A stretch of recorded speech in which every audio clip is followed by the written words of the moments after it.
రైతు సోదరులకు నమస్కారం. మనం వరిలో అధిక దిగుబడి రావాలంటే కొన్ని కీలకమైన దశలలో కీలకమైన యాజమాన్య పద్ధతులు, కీలకమైన జాగ్రత్తలు తీసుకోవాల్సి ఉంటుంది. ఇప్పుడు ప్రస్తుతం వరి అనేది నాటు వేసినప్పటి నుండి 20 రోజుల వ్యవధిలో ఉంది. ఇప్పుడు కనుక మనం సరైన యాజమాన్య పద్ధతులు పాటించి సరైన జాగ్రత్తలు తీసుకుంటే మంచి దిగుబడి పొందే అవకాశాలు ఉంటాయి. ఈ దశలో సరైన యాజమాన్య పద్ధతులు అంటే కలుపు యాజమాన్యం కానీ, ఎరువుల యాజమాన్యం కానీ, అలాగే పురుగు మందులు, తెగుల మందుల యాజమాన్యం కానీ, గుళికలు వేయడం కానీ, ఇలాంటి కొన్ని యాజమాన్య పద్ధతులు పాటించినట్లయితే మనం మంచి దిగుబడులు పొందే అవకాశం ఉంటుంది. ఇప్పుడు ఈ వీడియోలో ఈ యాజమాన్య పద్ధతుల గురించి మనం తెలుసుకుందాం. ముందుగా అందరూ వీడియోని లైక్ చేసి, కొత్తగా చూస్తున్న వారు ఛానల్ను సబ్స్క్రైబ్ చేసుకోండి. ఇక మనం యాజమాన్య పద్ధతుల విషయానికి వస్తే, ముందుగా ఎరువుల యాజమాన్యం కనుక చూసుకుంటే, మనం నాటు వేసిన సమయంలో దాదాపు అందరి రైతులకు తెలుసు, అడుగు మందు వేస్తారు. అడుగు మందుగా కాంప్లెక్స్ ఎరువులు అయినటువంటి 20-20-0-13 కానీ, 28-28-0 కానీ, డిఏపి కానీ వేస్తారు. కానీ చాలామంది రైతులు ఇందులో డిఏపి వేసుకుంటారు. అది మనం శాస్త్రీయ పరంగా రికమెండేషన్ ఉంటుంది కాబట్టి. ఎందుకంటే డిఏపిలో మనకు 46% ఫాస్ఫరస్ ఉంటుంది. అదే కాంప్లెక్స్ ఎరువులు అయినటువంటి 20-20లో 20%, 28-28లో 28% ఫాస్ఫరస్ ఉంటుంది. మనం నాటు వేసుకునే సమయంలో వేరు అనేది ఒక షాక్ గురవుతుంది. మనం నారుమడి నుంచి ప్రధాన పొలంలో నాటు వేసే సమయంలో వేరు అనేది ఒక షాక్ గురవుతుంది. ఇలాంటి సమయంలో వేరు పెరుగుదలకు మనకు కావాల్సిన పోషకం ఏంటి అని అంటే భాస్వరం. ఈ భాస్వరం డిఏపిలో ఎక్కువగా ఉంటుంది కాబట్టి మనం డిఏపి వేసుకుంటే కనుక మంచి ఫలితాలు ఉంటుంది. అలాగే ఇక 15 నుంచి 20 రోజుల వ్యవధిలో ఏమేం ఎరువులు వేయాలి అని చూసుకుంటే, మనం దీర్ఘకాలిక రకాలు అయితే 20 రోజుల వ్యవధిలో 20-20-0-13 ఒక సగం బస్తా, అలాగే యూరియా అనేది ఒక సగం బస్తా వేసుకుంటే సరిపోతుంది. ఇక స్వల్పకాలిక రకాల విషయంలో కూడా సేమ్ మనం 15 రోజుల వ్యవధిలోనే 20-20-0-13 అలాగే యూరియా సగం బస్తా వేసుకుంటే సరిపోతుంది. ఎందుకు స్వల్పకాలిక రకాలు ముందు వేసుకుంటున్నామంటే, మనం స్వల్పకాలిక రకాల్లో పిలకలు పెట్టే దశ తక్కువగా ఉంటుంది. కేవలం 30 రోజులు మాత్రమే స్వల్పకాలిక రకాల్లో పిలకలు పెట్టే సమయం ఉంటుంది. ఇక దీర్ఘకాలిక రకాల్లో చూసుకుంటే 60 రోజుల వరకు మనకు పిలకలు పెట్టే సమయం ఉంటుంది. కాబట్టి మనం పిలకలు పెట్టే దశలో మనం ఖచ్చితంగా సరైన యాజమాన్య పద్ధతులు పాటిస్తే మనకు పిలకలు ఎక్కువగా వచ్చే అవకాశం ఉంటుంది.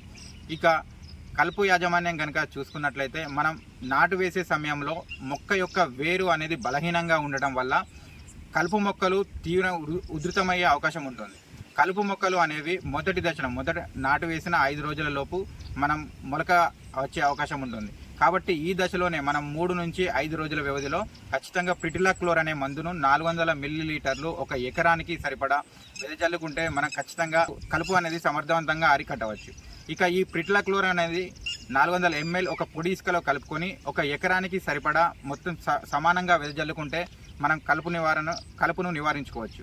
ఇక ఈ కలుపు మందు చల్లేటప్పుడు సరైన జాగ్రత్తలు తీసుకోవాలి. ముందుగా మనం నీరు అనేది పలుచగా ఉండాలి. మన పొలంలో నీరు అనేది ఎక్కువగా ఉంటే కలుపు అనేది కంట్రోల్లో ఉండదు. నీరు అనేది పలుచగా ఉండాలి. అలాగే మనం కలుపు మందు చల్లిన తర్వాత కూడా పొలంలో నుంచి నీరు అనేది బయటికి వదలకూడదు.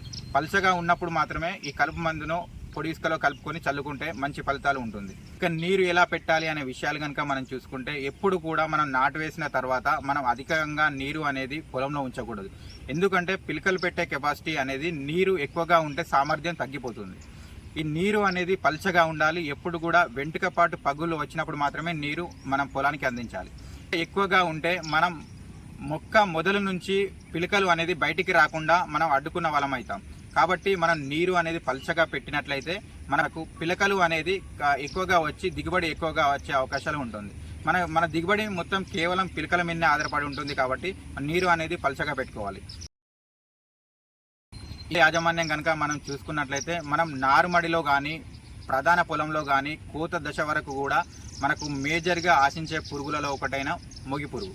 ఈ మొగి పురుగు అనేది నారుమడి దశలో, అలాగే నాటు వేసే దశలో, పిలక దశలో, మన పొట్ట దశలో, ఇలా కోత దశలో అన్ని దశల్లో ఆశించే పురుగు.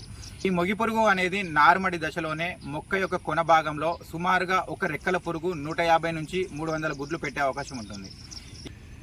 ఈ మొగి పురుగు పెట్టినటువంటి గుడ్ల నుంచి వచ్చే లద్దె పురుగులు ఒకవేళ ప్రధాన పొలంలో కనుక ఎంట్రీ అయినాయి, మనకు ప్రధాన పొలంలోకి వచ్చినట్లయితే మనకు పంటను తీవ్రంగా నష్టం చేసి చాలా వరకు ఊసపోయే అవకాశాలు ఉంటాయి. అలాగే మొగి పురుగు కాకుండా నాటు వేసిన 20 రోజుల వ్యవధిలో మొగి పురుగు, అలాగే ఇస్పా, అలాగే ఆకుముడత పురుగు, ఉల్లికోడు, ఇలా చాలా రకాలైన పురుగులు ఆశిస్తాయి. ఇలాంటి పురుగులు అన్నిటికీ ఒకటే నివారణ ఏంది అని అంటే, మనం కార్బోఫ్యూరాన్ 3G కానీ కార్టాప్ హైడ్రోక్లోరైడ్ 4G గుళికలు కానీ మనం 20 రోజుల వ్యవధిలో వేసుకుంటే ఈ పురుగులు అనేది కంట్రోల్లో ఉండడం జరుగుతుంది. ఇక్కడ మనం గుర్తుపెట్టుకోవాల్సింది ఏంటి అంటే 4G కన్నా 3G కార్బోఫ్యూరాన్ 3G గుళికలు మంచి ఎఫెక్టివ్గా పనిచేయడం జరుగుతుంది. అందుకే దాదాపు రైతులు కార్బోఫ్యూరాన్ 3G అనే గుళికలను ఒక ఎకరానికి 8 కిలోలు వేసుకుంటే మనకు సరిపోతుంది. 20 రోజులు దాటిన తర్వాత మనం గుళికలు వేస్తే ఎటువంటి ప్రయోజనం ఉండదు. అందుకే గుళికలు ఎప్పుడు కూడా 20 రోజుల వ్యవధిలో వేసుకుంటే మనకు ఉల్లికోడు కానీ, మొయ్పురుగు కానీ, ఆకుముడత పురుగు కానీ, ఇస్పా కానీ ఇలాంటి అన్ని పురుగులను కార్బోఫ్యూరాన్ 3Gతో మనం కంట్రోల్లో ఉంచవచ్చు.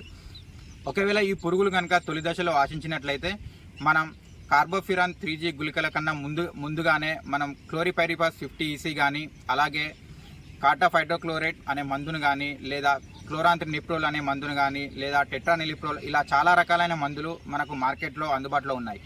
ఈ రకమైన మందులను మనం పిచికారీ చేసుకున్నట్లయితే ఈ మొయ్యి పురుగుతో పాటు ఈ ఉల్లికోడు, ఆకుముడత పురుగు, ఇస్పా అనే పురుగులు మన కంట్రోల్లో ఉండడం జరుగుతుంది.